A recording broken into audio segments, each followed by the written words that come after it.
अस्सलाम वालेकुम। Welcome to conflict card. दोस्तों, बात आज जब करने जा रहे हैं पाकिस्तानी आर्मी चीफ की एक स्पीच के हवाले से, जो रिसेंटली उन्होंने इस्लामाबाद में पब्लिक प्राइवेट पार्टनरशिप के तहत जो कुछ यूनिवर्सिटीज़ थी उनके स्टूडेंट्स को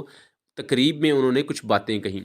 इसको लेकर उन्होंने इंडिया के मतलब बहुत आम बात की, अफ़गानिस्तान को लेकर बात की, इवन ईरान को लेकर भी बात की, लेकिन जो इंडिया को लेकर बात थी वो बहुत आम थी। इंडिया को लेकर पाकिस्तानी आर्मी चीफ ने यह कहा कि India has not reconciled with the concept of Pakistan, then how can we reconcile with it.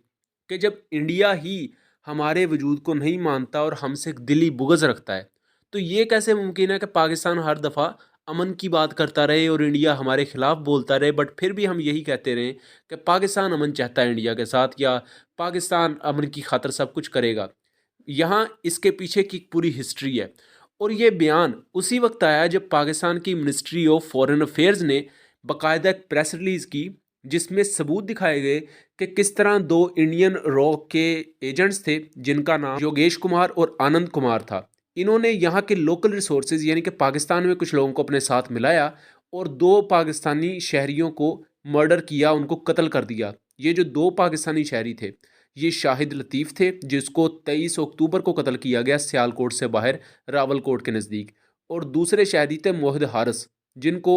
23 सितंबर 2023 को कत्ल किया गया रावलकोट में। ये दो जो कत्ल हुए पाकिस्तान में, ये ओबियसली एक तरफ पाकिस्तान की सिक्योरिटी एजेंसी तरफ भी सवालिया निशान ज़रूर उठाते हैं, लेकिन दूसरी तरफ पाकिस्तान के उस इंटरनेशनल नैरेटिव की बात भी करते हैं जहां इंडिया एक इंटरनेशनल स्पॉन्सर बन चुका है टेररिज्म का। सिर्फ ये पाकिस्तान के साथ वाक़या नहीं हुआ दोस्तों, बल्कि इससे पहले कनाडा में हरदीप सिंह निज्जर का कत्ल हुआ, और वहाँ भी जो कनाडा था, बाद में उसने जब इसकी तहकीकात की तो पता लगा कि इसके पीछे इंडियन एजेंट्स थे। उसके बाद अमेरिका में भी इसी तरह की असैसिनेशन अटैम्प्ट्स की गई इंडिया की तरफ से, जिसको बाद में चलकर वहाँ के जो सिख रहनुमा थे उन्होंने भी कन्फर्म किया कि इंडियन रॉ के लोग उन्हें कत्ल करने के पीछे जो मुख्तलिफ कोशिशें हो रही हैं उनमें मुलव्वस हैं। अब पाकिस्तान में भी इसी तरह के वाक़यात हुए कि बहुत सी किलिंग्स हुई, उनके पीछे यही ख्याल किया जा रहा था कि इंडियन रॉ मौजूद है। इससे पहले पाकिस्तानी बलूचिस्तान में इंडियन नेवल ऑफिसर जो कि रॉ के लिए काम करते थे, जिसका नाम कुलभूषण यादव है, उसे ज़िंदा पकड़ा, वो आज भी मौजूद है, और उसे पूरी दुनिया को पता है कि वो एक स्टेट स्पॉन्सर टेररिस्ट था जिसने पाकिस्तान की ना सिर्फ सोवरेनिटी को ब्रीच किया, बल्कि उसने ईरान के थ्रू पाकिस्तान में आके टेररिज्म में इजाफा किया। यहाँ मुख्तलिफ स्कूलों पर अटैक हुए, मुख्तलिफ दरगाहों पर अटैक हुए, बहुत कुछ, और उसकी वो वीडियोज़ तक मौजूद है, वो मानता है। अब आर्मी चीफ की ने जो बात की है, इसे बज़ाहिर बहुत से लोग समझेंगे कि बड़ी अग्रेसिव बात है कि इंडिया जब हमारे साथ मिलकर नहीं रहना चाहता तो हमें अमन की क्या ज़रूरत है, या हम हर दफ़ा अमन की बात करके दुनिया को अपनी कमज़ोरी क्यों दिखाएं, या दुनिया उससे यही समझती है कि पाकिस्तान चूँकि एक छोटा मुल्क है सो इसलिए इंडिया को सख्त जवाब नहीं दे सकता। इससे पहले जब भी पाकिस्तान में कोई पॉलिटिकल पार्टी पावर में आती है, जब भी कोई आर्मी चीफ होता है, यही बात की जाती है कि इंडिया हमारी तरफ अगर एक कदम ही बढ़ाए अमन की तरफ, तो हम उसकी तरफ दो कदम बढ़ाने को तैयार हैं। हम इंडिया को अपने हमसाया मुल्क के तौर पर देखते हैं, ना कि दुश्मन के तौर पर। लेकिन इंडिया की तरफ से हमेशा ऐसा ही किया जाता रहा है कि पाकिस्तान की इस बात को कमज़ोरी दिखाया जाता रहा, जैसा कि 27 फरवरी 2019 का वाक़या हुआ, यानी कि 14 फरवरी को पुलवामा अटैक हुआ जिसमें 40 से ज़्यादा इंडियन सोल्जर्स मारे गए सीआरपीएफ के। उसके बाद बगैर कोई सबूत दिए इंडिया ने पाकिस्तान पर इल्ज़ाम लगा दिया और 26 फरवरी को पाकिस्तान में बॉम्बिंग की। तो पाकिस्तान ने फिर 27 फरवरी को उसका जब जवाब दिया तो फिर मुंह तोड़ जवाब दिया और दो जहाज़ शॉट डाउन किए। इसके बाद फिर अगस्त 2019 में इंडिया ने आर्टिकल 370 को एब्रोगेट कर दिया, जो कि कश्मीर का स्पेशल स्टेटस था। इससे बहुत ज़्यादा टेंशन्स बढ़ी। पाकिस्तान और चाइना भी इस पर काफ़ी ज़्यादा गुस्से में थे, क्योंकि कश्मीर के बहुत से हिस्से हैं, कुछ हिस्सा पाकिस्तान के पास है, इसी तरह लद्दाख के कुछ एरियाज़ चाइना के पास हैं, उन पर इंडिया क्लेम करता है, और जो इंडिया के पास लद्दाख के एरियाज़ हैं उन पर चाइना क्लेम करता है। सो ये वो एक कम्प्लेक्स किस्म की सिचुएशन थी। इसी दौरान 22 जनवरी को रिसेंटली जो बाबरी मस्जिद को शहीद किया गया था, उस जगह राम मंदिर को तामीर कर दिया गया है। इससे अब एक क्लियर डायरेक्शन नज़र आ रही है इंडिया की कि वो किसी भी सूरत अब वो सेकुलर इंडिया नहीं रहा जो इससे पहले वो कहते थे। हालांकि सेकुलर तो वो तब भी नहीं थे, ये इन रियलिटी बात है, बट अब वो जो गुब्बारा था उसमें से भी हवा निकल गई। अब तो वो स्टेट लेवल पर कह रहे हैं कि हम कोई सेकुलर नहीं है, ये आप गलती छोड़ दें। बाबरी मस्जिद के इस वाक़े के बाद जो सिख तंजीमें हैं वो भी इस बात को कह रही हैं कि अब मुसलमान क्रिश्चियंस और सिख बिल्कुल दीवार से लगाए जा चुके हैं कि अगर बाबरी मस्जिद जैसी जो मस्जिद थी 1527 में मुग़ल दौर के एक कमांडर ने बनाई थी, मोहम्मद बाकी उनका नाम था, उस दौर की बनी हुई मस्जिद को शहीद करके उस पर राम टेम्पल बना दिया गया और उस पर बाकायदा सेरेमनी हुई और इवन जो बड़े बड़े आर्टिस्ट थे इंडिया के उनको पैसे देकर इस राम मंदिर के हक़ में बयानात दिलवाए गए और बाकायदा पूरी मीडिया कैंपेन हुई। तो पाकिस्तान के लिए एज आ रियासत ये इनेविटेबल बन जाता है कि हम भी फिर अपने असूलों पर कायम रहें और हम तो बने ही ला इलाहा इल्लल्लाह के नाम पर थे, या सो कॉल्ड इंडिया के साथ पीस की बातें ही करते रहें और दूसरी तरफ वो पाकिस्तानी कश्मीर के बारे में जिस किस्म के जहर आलूद बयान देते हैं, तो ये पाकिस्तान की कमज़ोरी को दिखाएगा। यहाँ बात करने का हरगिज़ मकसद ये नहीं है कि इंडिया के साथ कोई जंग करनी है या हम अमन पसंद नहीं है। पाकिस्तान पहले दिन से ये कहता है कि हम अमन ही चाहते हैं हर मुल्क के साथ, हमारा कोई झगड़ा नहीं किसी के साथ, बट अमन कभी भी इस बुनियाद पर नहीं हो सकता कि कोई मुल्क हमारी सोवरेनिटी को ब्रीच करता फिरे या कोई मुल्क हमारे मुल्क के खिलाफ बोलता रहे और हम फिर भी अमन का राग लापते रहें। सेम आर्मी चीफ ने यहाँ मिसाल दी ईरान की। उन्होंने कहा कि ईरान हमारा दोस्त मुल्क है, लेकिन दोस्ती कभी भी बैक स्टैबिंग के रूल पर नहीं हो सकती कि हम आपको दोस्त कहें और आप हमारे मुल्क में 16 जनवरी को बगैर कोई इतला दिए या बगैर कोई हाई लेवल पर बातचीत किए हम पर मिसाइल्स फायर कर दें। तो उसका फिर आर्मी चीफ ने कहा जवाब देना बनता था और वो जवाब दिया भी गया ईरान को। उसके बाद फिर ईरान की अकल ठिकाने आ गई। यहाँ अफ़गानिस्तान को लेकर भी उन्होंने बात की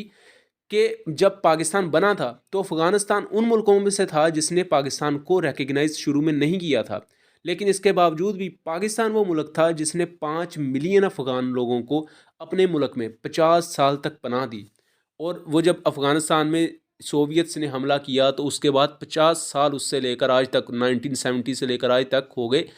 5 मिलियन लोग अफ़गान जो कि पाकिस्तान में रहते रहे। उनकी कोई लीगल डॉक्यूमेंटेशन नहीं थी, कुछ नहीं था पाकिस्तान ने, उसके बावजूद भी इन रेफ्यूजीज़ को अपने बहन भाई समझकर पाला। कोई मुल्क भी नहीं पालता। इवन जब रोहिंग्यन मुस्लिम्स ने बांग्लादेश आने की कोशिश की तो जो बांग्लादेश की प्राइम मिनिस्टर हैं हसीना वाजिद, उन्होंने साफ इनकार कर दिया कि हमारे पास रिसोर्स अपनी इमाम के लिए हैं, हम रोहिंग्यंस को पालने के लिए रिसोर्स कहाँ से लेकर आएँ। ये चीज़ें ऑन रिकॉर्ड हैं। और यहाँ उन्होंने अब कही है कि अगर अफ़गान तालिबान ये समझते हैं कि वो पाकिस्तान में टीटीपी को सपोर्ट करेंगे या कोई भी ऐसी हरकत करेंगे कि उनकी सरजमीन पाकिस्तान के खिलाफ यूज़ हो रही है, then do not look towards Pakistan, we are ready to sacrifice anything and everything, कि हम फिर हर हद तक जा सकते हैं अपने मुल्क के लिए, बिकॉज अल्टीमेटली आ जाके फिर हमारा मुल्क ही है। और अगर आप हमसे फ़ायदा ले रहे हो और फिर हमारे ही खिलाफ सब कुछ कर रहे हो तो फिर हमारे पास भी कोई और चॉइस नहीं बचती कि उसका बेफ्टिंग रिस्पॉन्स आपको दिया जाए। और इंडिया के बारे में ये जो बयान है ये काफ़ी एक्सप्लिसिट है और ये फ्यूचर को लेकर पाकिस्तान की उस पूरी आइडियोलॉजी को शेप करेगा कि इससे पहले वही जो घिसा पिटा बयानिया होता था कि पाकिस्तान अमन की बात कर रहा है, दूसरी तरफ इंडिया कह रहा है कि हम आपसे कश्मीर भी ले लेंगे, फलां भी कर देंगे, आपको इतने दिनों में ये कर देंगे और वो कर देंगे। वो बयानियाँ एटलीस्ट अब उसकी पूरी वो जो फ़ज़ा है वो शैटर हुई है कि अगर इंडिया को हमारे साथ कोई अमन नहीं चाहिए, इंडिया हमारे मुल्क में हमारे लोगों को कत्ल करवा रहा है, एक्स्ट्रा जुडिशल किलिंग्स हो रही हैं, उसके पीछे इंडिया है। जो बलोचिस्तान में टेररिज्म हो रही है उसके पीछे इंडिया है। वैसे उसकी एक ऑडियो लीक है, मैं उसका लिंक डिस्क्रिप्शन में दूंगा आप लोगों को, उस वीडियो को ज़रूर देखिएगा कि एक BLF का टेररिस्ट था जिस पर पाकिस्तान एयरफोर्स ने जब स्ट्राइक की ना ईरान में जाके, तो वो अपनी ऑडियो में कह रहा है कि हमारा शंकर से रब्ता नहीं हो रहा, पाकिस्तान ने हमारे कैंप पर तबाही फेर दी है। सो इस पूरे के पूरे बयान को जो आर्मी चीफ ने एक अपनी पूरी स्टेटमेंट्स दी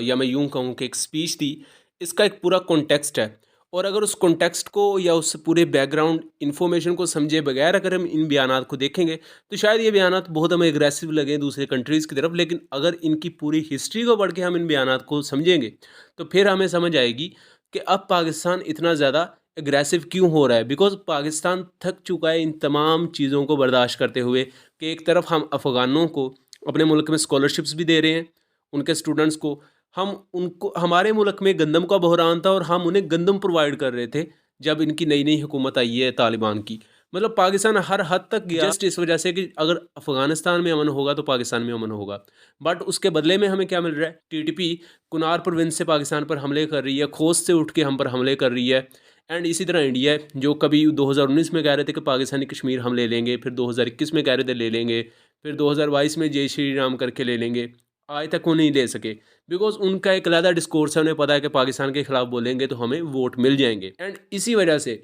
पाकिस्तान अब इस क्लियर कट स्टांस पर चल रहा है, जैसा कि मिनिस्ट्री ऑफ फॉरेन अफेयर्स ने भी रिसेंटली जो प्रेस रिलीजेस की उसमें इनके जो रॉ एजेंट्स थे उनकी तस्वीर, सरकारी मालूमात थी इनकी, जो इंडियन आईडी कार्ड टाइप या आधार कार्ड टाइप जो भी होता है उनका, वो तक दिखाई गई हैं। सो ये वो तमाम एक इन्फॉर्मेशन थी जिस पर मैंने समझा कि आप लोगों से वो शेयर करनी चाहिए। उम्मीद करता हूँ चीज़ें क्लियर रही होंगी। वीडियो पसंद आई हो तो ज़्यादा से ज़्यादा शेयर कीजिएगा एंड चैनल को सब्सक्राइब कीजिएगा। मिलेंगे अगली वीडियो में, तब तक के लिए अल्लाह हाफिज़।